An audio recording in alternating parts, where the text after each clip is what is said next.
Thank you so very much for joining us. This is still Enterprise Morning, reaching you from Enterprise Television. To our main conversation for today, the UK Conservative Party leader Kemi Badenoch has announced a sweeping immigration policy that targets the deportation of 150,000 illegal migrants each year. Unveiling what she called the Radical Borders Plan, Badenoch described it as the toughest reform in Britain's history, with the creation of a new removal force modeled after that of the United States of America. Very true. Immigration and Customs Enforcement (ICE), in a video message on X, she stressed that all illegal entrants would be detained and deported, blaming both Conservative and Labour administrations for years of failure in tackling migration. Badenoch said the proposed reforms would overhaul Britain's border system by banning asylum claims from illegal entrants, repealing the Human Rights Act, and withdrawing the UK from the European Convention on Human Rights, ECHR. She equally pledged that deportations would happen within a week of arrival, while countries refusing to take back their citizens would face visa sanctions. According to her, the measures are designed to end record-breaking small boat crossings, close asylum hotels, and reduce the billions spent on housing migrants. Good. Positioning herself as a strong voice on immigration, Badenoch argued that a party is the only one capable of restoring order to Britain's border. She condemned Labour of failing to deliver on promises to tackle smuggling gangs, accusing them of weakness that led to tens of thousands of illegal arrivals. Only the Conservatives have a serious, credible plan, she insisted, vowing that her approach would have taxpayers' money to secure the country's border and restore public confidence. Let's get talking. We still have Barrister Van Sofeli with us. Thank you so very much, Barrister, for hanging on. Very well. All right, so let's get to the meaty part of this conversation here. Let's even start with Kemi herself. She was born in 1980. From Nigerian parents who left Nigeria to the UK simply because they wanted to take advantage of citizen by birth opportunity in the UK. Now she profited from that. Once she was given birth to, they returned back home. She now left again at the age of 16. And the big question is, as much as we agree that every country should monitor, you know, the kind of people that come into the country, do you think Kemi has that right to want to stop people coming into their country while she benefited from the same process? Kemi's approach is vindictive. Kemi's approach is more of malice than it is of the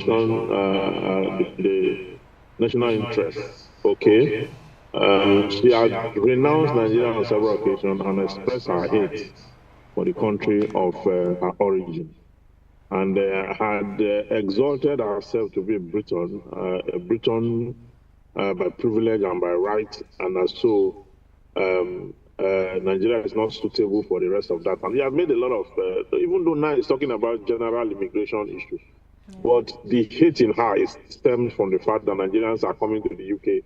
The UK opened their doors to us because we're also paying so much money to come and school there. It's aiding the economy and it's boosting their fortune. So she's not happy about it. And let me just make it clear to us here. Let me just speak to her directly here that she will not make it as a prime minister. As long as she's placing a curse on the country of her origin, as long as she's full of hate, okay, she has shown no love whatsoever for her people. She has claimed to be white, and she can never become white. Okay, as long as she's full of hate and she's trying to copy the ICE America, that the policy is going to be the most radical in the history of the UK and the rest of that. She's been praised by some white supremacists and all the rest of that. She will not make it as the prime minister. She won't make it. She will not.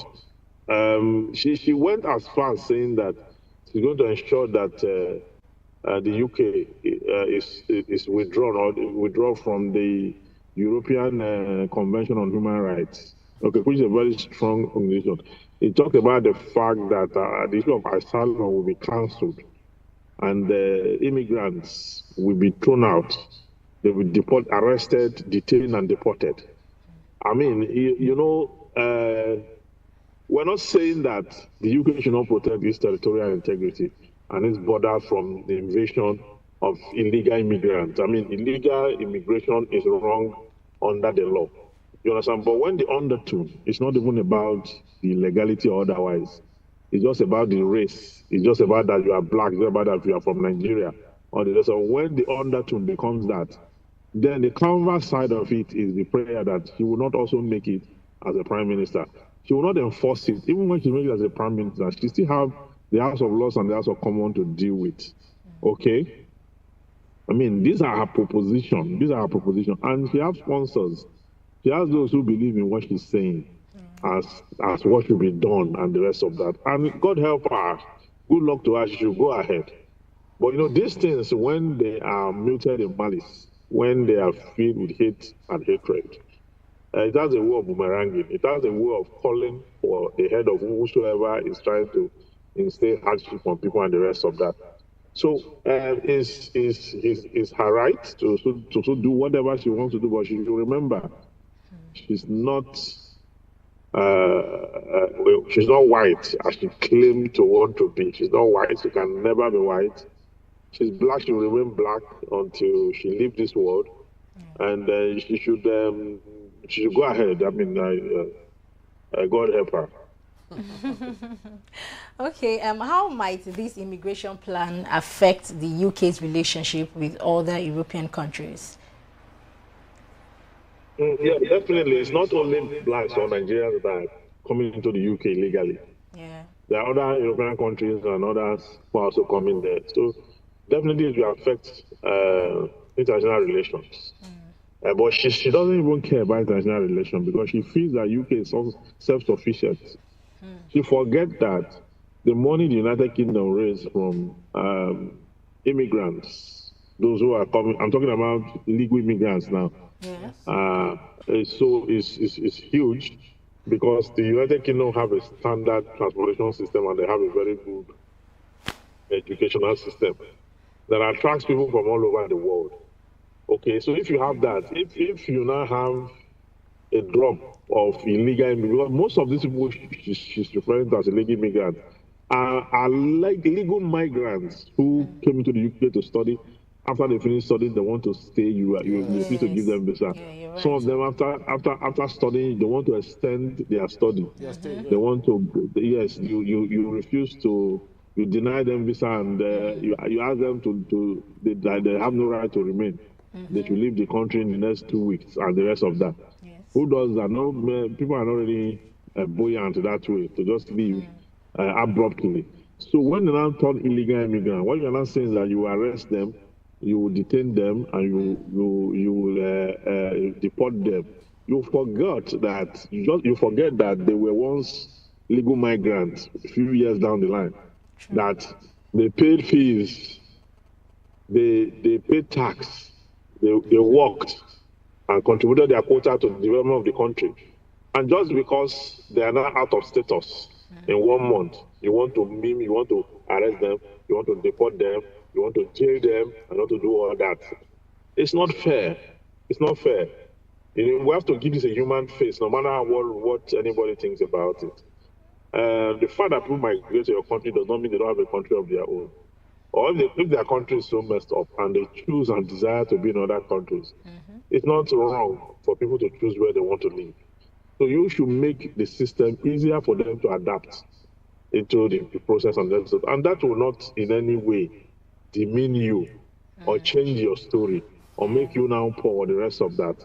All you can do is assist them to have their stay. There they will be working and be paying tax. They will increase. I mean, how is the population? The population is very low. So it's not something that you should now begin to work against people and getting into government. All right, Barrister, let's take a look at what is now known as authoritarian populism. and that is that actually made worst, if I would say so, from Donald Trump and his Trumpism set of leadership. We have leaders now who are anti-globalism. They are anti-everything. What other countries do, they don't want to be part of it. How do you think, and when do you think this might come to an end? Because it is growing very, very fast, as made better by Donald Trump himself. We have leaders who want to toe that same line, hoping that when they do that, that the larger chunk of their citizens will back them. Yeah, and those leaders, it's still all about hate. And the underlying cause of this is racism. You know, racism. Racism has really it's really militating against the fabric of global administration of the human condition. Yeah. Okay, racism, that of Trump and that of some other leaders and all that is just that people who found themselves in countries, different countries, some to seek asylum, genuinely to seek asylum, some were in the country for visit and decided to stay, some for just so many reasons. I mean, there's no way you are going to enter an aircraft and then land in a country and be cleared into the country without authorization. Yeah. Except you went to land and the rest of that, wherein you are smuggling yourself and all that. But if you are in the US, for example, and you are from Africa, you must have gotten all the required visa and authorization to come in. But when you get in and you change your mind, you want to stay, and they are not able to give you documents to do that, then you become an illegal. So most of the time, the people you call illegal immigrants are people who were ones who came in as legal immigrants. That's how I've emphasized that before. Okay, and I do not think that stiff measures like this will be meted against them just because they decide to stay. I think the process should be made. For Trump, he does not even want to have that discussion. Okay, he's calling on ICE to send people away, deport them, arrest them, jail them. Now, if you are in the US and your visa expires, it's even an offense now. Once it's expired and you are arrested, you are going to be prosecuted. You will serve jail time, and after serving jail time, they will not deport you again. So you can see the distance. So I think the world leaders should be fair on themselves, be fair to humanity, and be considerate to for the purposes of entrenching global peace. Okay. Let me ask this question, sir. Can the UK stop asylum requests from people who enter illegally without breaking international refugees laws?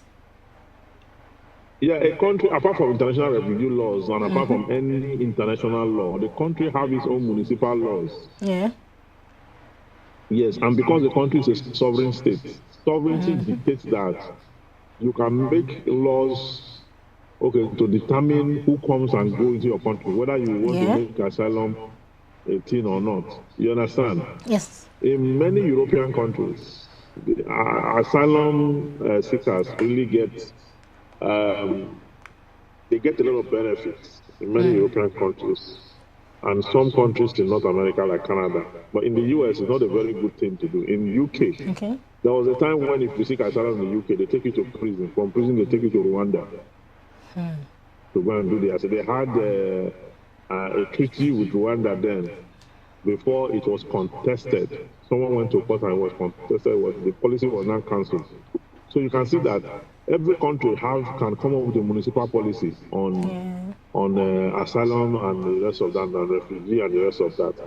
But ultimately, the international standard is that any country that accepts that they have laws in their own land that's friendly to these people, then the international law on asylum and refugee applies.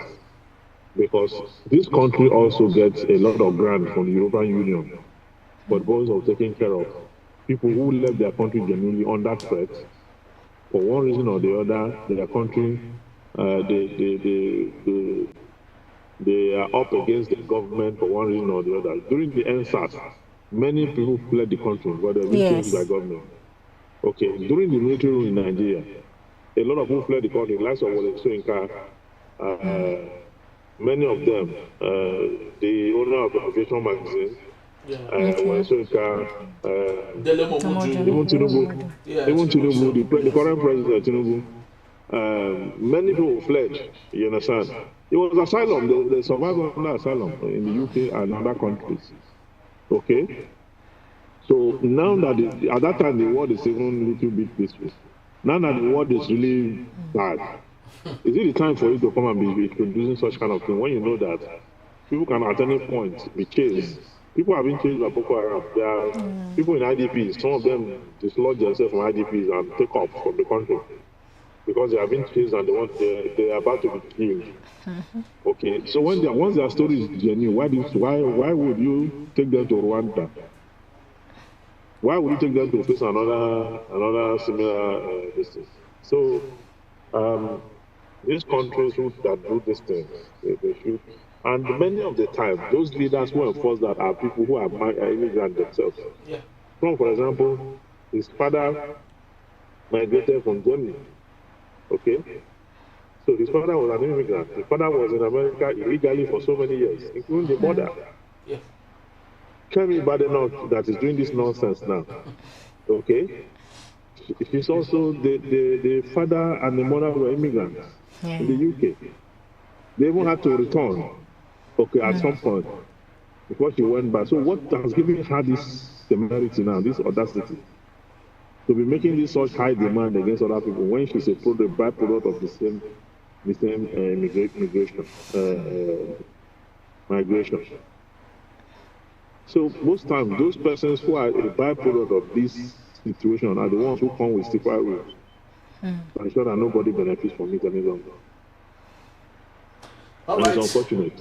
Very so unfortunate, barrister. It's the folk-tale story of a man who pulls up the ladder that he had used to climb because he doesn't want other people to benefit from it. But what goes around comes around in one way or another, most definitely. Thank you so very much, barrister, for being here. We truly do appreciate you. Thank you. My pleasure. My pleasure. All right, people, that's just about the time we have for today. I'd love to believe you enjoyed our show just like we did right here. Please do well to follow us. You can find us at enterprisetvnews.com. You may equally like, comment, and follow us on all our social media platforms at Enterprise TV7. I am Henry Igubike. And I am Kemi Badenoch. Thank you so much once more. Stay tuned for other interesting programs coming on Enterprise Television. Have yourself a splendid day and bye-bye. See you next time. Yeah.